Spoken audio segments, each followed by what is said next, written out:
Hello, my name is Rebecca Monique Barrera, and this is my application presentation assignment video for COM 3083. How many of us take using our legs every day for granted?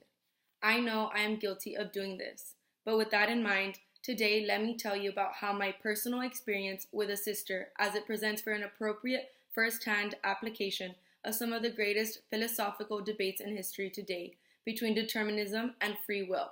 More specifically, I will provide a personal perspective and application on relatively simple concepts behind both determinism and free will, like those supported by hardline determinists who insist biology is destiny, and free will pursuits who claim they master their own fate and captain their soul. This presentation will further explain how I can apply theories from class to better frame, comprehend, evaluate, contextualize, and analyze my experiences from reason. My parents' first daughter was born with a medical condition officially named spina bifida, which meant she was born paralyzed from her waist down. Born 2 months premature, she was immediately rushed to surgery where it was predicted she would likely not survive. Long story short, doctors told my mom her first daughter would likely never go home. But if by some miracle she did survive, she would always carry enormous complications in living her everyday life. We can apply an interpretive approach to my sister's condition and accept the possibility that there are multiple meanings or truths behind my sister's situation. An example of a possible truth is the idea of accepting that I will never really know how this did happen, but I could uncover some possible reasons why my sister might have needed this condition in her own regard, maybe to meet many individuals she would have otherwise never encountered, individuals who were blessed to bask in her lovable, goofy attitude and hopeful spirit that effortlessly emanates compassion and love in its purest form. Dead-end searches one after another, resulting in no medical connection for explaining appeals from mental reasoning, heredity, or the environment.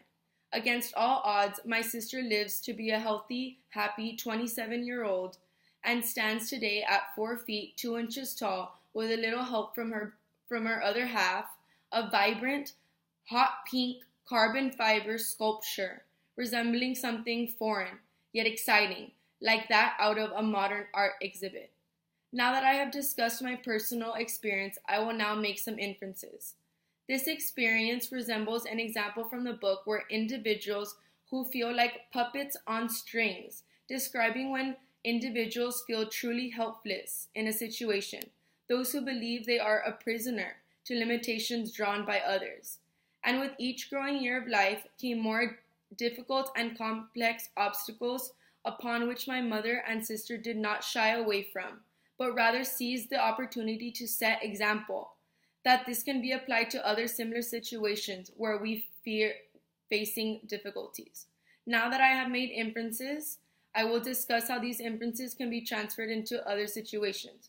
For example, we are the creators of our own reality.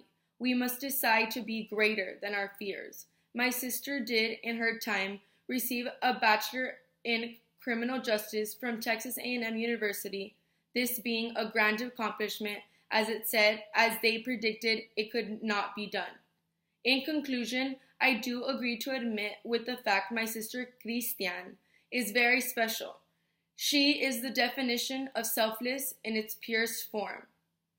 Throughout this experience, I found a new value in persistence for a life inspired by my sister, which then led me to ponder the idea that we were brought together because I would need her more than she would ever need me. Was it possible that God gifted me with a teacher for a sister from which to feel and reciprocate everlasting love on earth, and to learn life's hardest lessons from someone so close? Thank you.